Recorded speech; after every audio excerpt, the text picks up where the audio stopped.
ஆக்சுவலாக இப்போ ஒரு செட்டு தான் இறங்கியிருக்காங்க. ஒரு ஒரு குரூப். அந்த குரூப்லேயும் கொஞ்சம் பேர் தான் உள்ளே வந்திருக்காங்க டெல்லிக்குள்ளே. இன்னும் வந்துக்கிட்டே இருக்காங்க. உள்ளே ஏதாவது ஒன்று இந்த அரசாங்கம் போலீஸ்காரங்களை வச்சு பசங்களை ஏதாவது அடித்து உதச்சி கலைச்சி பண்ணலான்னு ஏதாவது ஒரு ராங் மூவ் எடுத்தாலும் இந்த நிகழ்ஸ் இவங்க இருக்காங்க இல்லையா, இவங்களும் மற்ற குரூப் வாரியர் குரூப்ஸ் அவங்கெல்லாம் சொருகிடுவானுங்க. ஈட்டி வச்சு சொருவி அப்படியே தூக்கிடுவானுங்க. அந்த மாதிரி ஒரு, ஏன்னா அவங்களுடைய பிளட்டில் இருக்கிறது அது. அந்த விஷயம்லாம் வந்து மக்களை பாதுகாக்கணும் அப்படிங்கிறது பிளட்லேயே இருக்கிறது.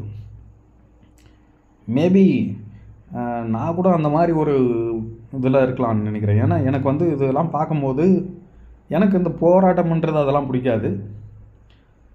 ஆனால் அவங்க போராடுறாங்க, அவங்கள வந்து அனாவசியமாக அவங்களுடைய உரிமை கேட்குறாங்க. அனாவசியமாக அவங்கள போயிட்டு அடிக்கிறது, துன்புறுத்துறது, பேச்சுவார்த்தை நடத்தணும்ல. அவ்வளோ பெரிய பிடுங்கிங்களா இவனுங்கள்லாம்.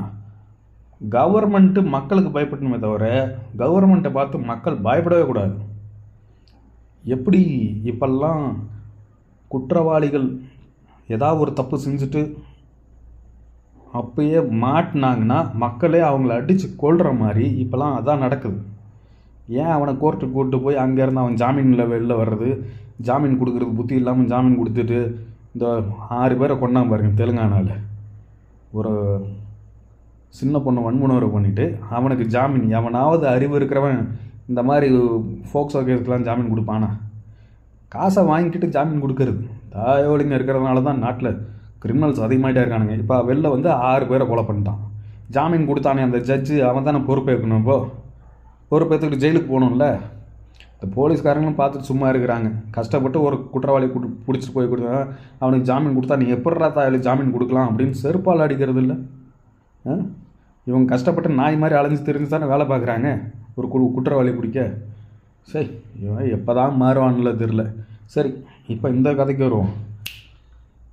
தூக்கி சொறி விடுவானுங்க எல்லாத்தையும். ஈட்டி வேலாம் கத்தியெல்லாம் பாருங்க எவ்வளோ பெருசாக வச்சுருக்காங்கன்ட்டு.